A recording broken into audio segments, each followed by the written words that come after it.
ভালো মানুষকে নির্বাচন করার জন্য খরচ দেবে জনগণ। কারণ সে নির্বাচনকে খরচ করবে, নির্বাচনের উপরে লুটপাট করবে। এই রাজনীতি আমরা পরিবর্তন করতে চাই। আমরা বলেছিলাম শুধুমাত্র জাতীয় নির্বাচন নয়, আগামীতে যে স্থানীয় নির্বাচন হবে সেই নির্বাচনে পৌরসভা, উপজেলা, ইউনিয়ন পরিষদ নির্বাচনে মেয়র, চেয়ারম্যান, কমিশনার, কাউন্সিলর এখন থেকে যারা হবে তাদেরকে সেইভাবে মানুষের কাছে নিজেদেরকে উপস্থাপন করতে হবে। তো আমরা এই ধরনের একটা গণমুখী রাজনীতি দেশে চালু করতে চাই। পাশাপাশি আমাদের এই রাজনীতি যদি চালু করি আমরা, অন্যান্য রাজনৈতিক দলও তো মনে করবে যাচ্ছে ওই দল এইভাবে কাজ করে, আমরা যদি কাজ না করি তাহলে তো জনগণ আমাদের সাথে থাকবে না, ভোট আমাদেরকে দিবে না।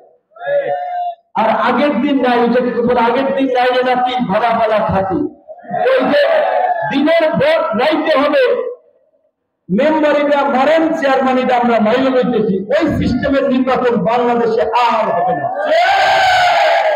আশা করি এই 17 তারিখ জুলাই সনদ স্বাক্ষরের পরে বাংলাদেশের রাজনীতি একটা নতুন ভাবে পরিচালিত হবে, রাষ্ট্র ব্যবস্থায় একটু পরিবর্তন হবে।